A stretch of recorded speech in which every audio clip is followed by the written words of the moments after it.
ശർക്കര വരട്ടി നമുക്ക് ഓണാവാൻ കാത്തു നിൽക്കണ്ട, അതിന് മുന്നേ ഉണ്ടാക്കി വെക്കാം. നല്ല മൂത്ത നേന്ത്രക്കായ 2 ഭാഗം മുറിച്ച് കളഞ്ഞ് കത്തിയും കൊണ്ടൊന്ന് വരഞ്ഞ് തൊലി കൈ കൊണ്ട് തിക്കി അടർത്തി മാറ്റാം. എല്ലാ കായും ഒരുമിച്ച് പൊളിക്കാം. നിറം മാറാതിരിക്കാൻ വെള്ളത്തിലിട്ട് വെക്കാം. ഇനി ഓരോന്ന് കഴുകിയെടുത്ത് തുടച്ച് നടുകെ മുറിച്ച് ഇതുപോലെ ഒരു 1/2 സെൻറ്റിമീറ്റർ വലുപ്പത്തിൽ മുറിച്ചെടുക്കാം. ഇനി ഇത് നല്ല ചൂടായ വെളിച്ചെണ്ണയിലേക്കിട്ട് വറുത്ത് വരാം. ഇട്ട ഉടനെ ഇളക്കണ്ട, ഇളക്കാതിരിക്കുമ്പോഴാണ് നന്നായി ഉള്ളു വേവുക. 2-3 മിനിറ്റ് കഴിയുമ്പോൾ ഒന്ന് ഇളക്കി നോക്കാം.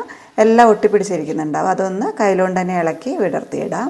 നല്ല തീയിലാണ് നമ്മളിത് വെച്ചിരിക്കുന്നത്. ഇളക്കിയിട്ടിട്ട് ഒരു 5 മിനിറ്റും കൂടെ നല്ല തീയിൽ തന്നെ വയ്ക്കാം.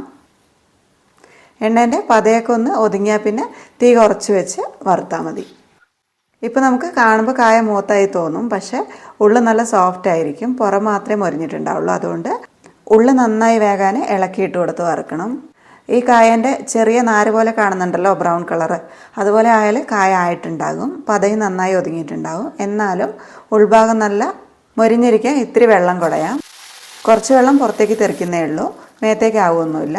എന്നിട്ട് ആ വെള്ളം പൊട്ടിത്തീരുമ്പോൾ കായ എണ്ണയിൽ നിന്ന് കോരിയെടുത്ത് ഒരു സ്ട്രെയിനറിലേക്ക് ഇടാം. വെള്ളമാക്കുമ്പോൾ അതിൻ്റെ ആവിയും കൊണ്ട് ഒന്നും കൂടെ ഉള്ളൊക്കെ വെന്തോളും.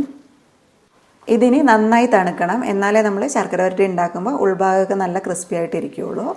ഇതുപോലെ ചിപ്സ് ആക്കിയിട്ട് 1-2 ആഴ്ച എടുത്ത് വെച്ചിട്ട് നമുക്ക് ആവശ്യമുള്ള സമയത്തെടുത്ത് ശർക്കര വരട്ടി ആക്കിയാലും മതി. ഇത് 1 കിലോ കായ പൊളിച്ചെടുത്ത് ഉണ്ടാക്കിയിരിക്കുന്നതാണ്. ഇതിലേക്ക് 4 അച്ച് ശർക്കര 1/2 ഗ്ലാസ് വെള്ളം ഒഴിച്ചൊന്ന് ഉരുക്കിയെടുക്കാം. ഇത് അരിച്ചെടുത്ത് അടികട്ടിയുള്ള വലിയൊരു പാത്രത്തിലേക്ക് ഒഴിക്കുക. നന്നായി ഇളക്കിയെടുക്കാൻ പാകത്തിനാണ്.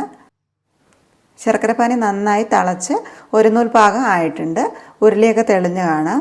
വലിയ കുമിളകൾ വന്ന് താഴേക്ക് പൊട്ടി തുടങ്ങി. ഒരു നൂൽ പാകം കഴിഞ്ഞൊരു 1-2 മിനിറ്റും കൂടെ ആയിട്ടുണ്ട്. തീ അണയ്ക്കാം. ഇപ്പം തന്നെ ഇതിലേക്ക് കായ ഇട്ട് കൊടുക്കരുത്, ആവി കയറി ഉൾഭാഗമൊക്കെ ചതുങ്ങി കളിക്കും. 1-2 മിനിറ്റ് കഴിയട്ടെ.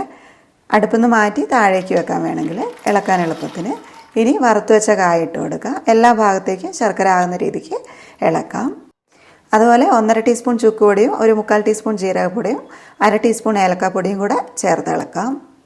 ഇതിപ്പോൾ നല്ലോണം ഒട്ടുന്നുണ്ട്. ഉരുളീൻ്റെ ചൂട് പോകുന്തോറും വേറെ വേറെയായി കിട്ടിക്കോളും. അവസാനം 1 സ്പൂൺ പഞ്ചസാര പൊടിച്ചതോ അരിപ്പൊടിയോ അല്ലെങ്കിൽ പഞ്ചസാര മുഴുവനോടെയോ ചേർത്ത് ഒന്നും കൂടി ഒന്ന് മിക്സ് ചെയ്യാം.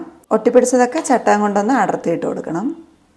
ഇത്രയേ ഉള്ളൂ, ശർക്കര വരട്ടിയായി. ഇത് നന്നായി തണുത്തതിന് ശേഷം കുപ്പിയിലിട്ട് വെച്ചാൽ മതി.